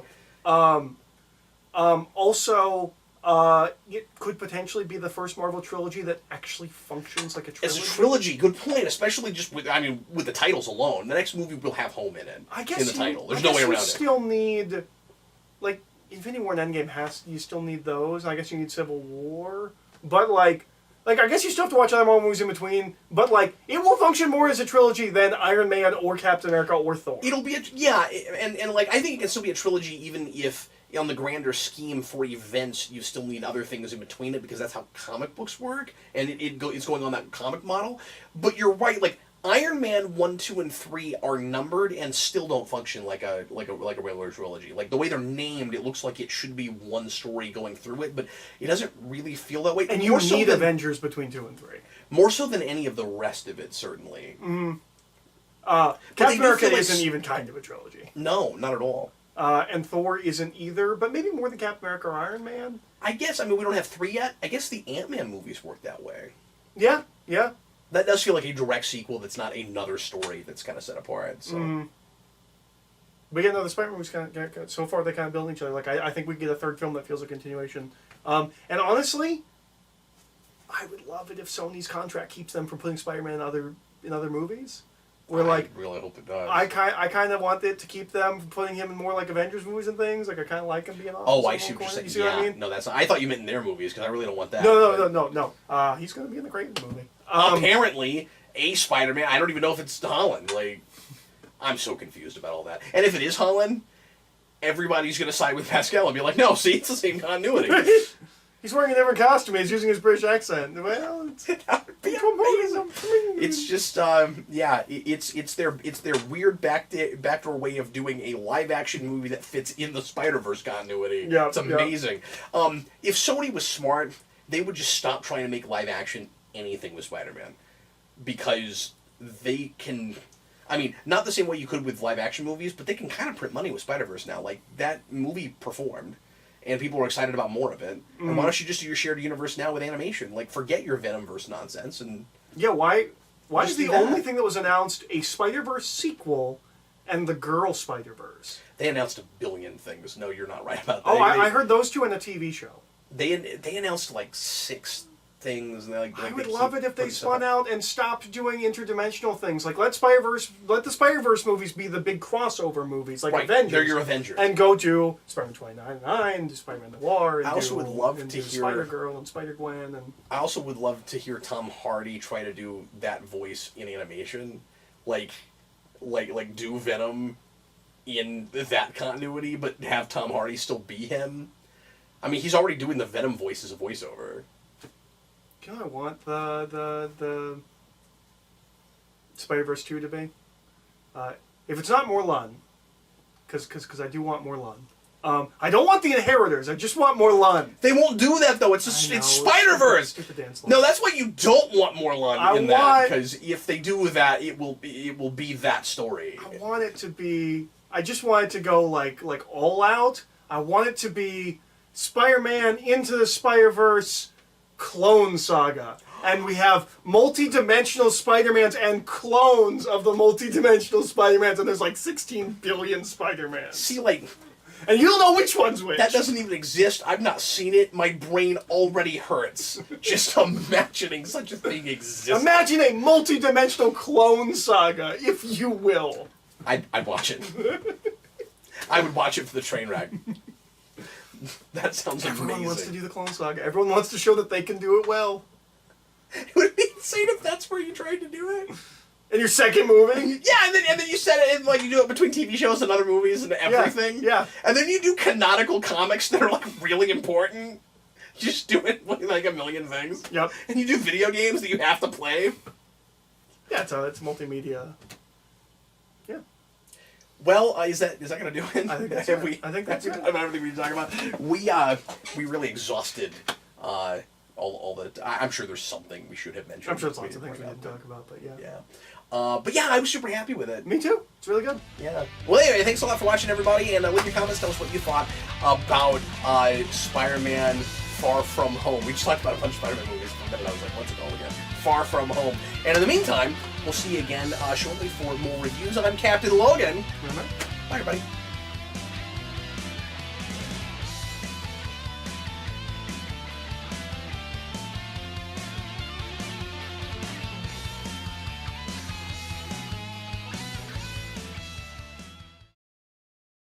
Next one will be called Spider-Man Homeward Bound. I wish you'd said that on camera, because I actually did say it on camera.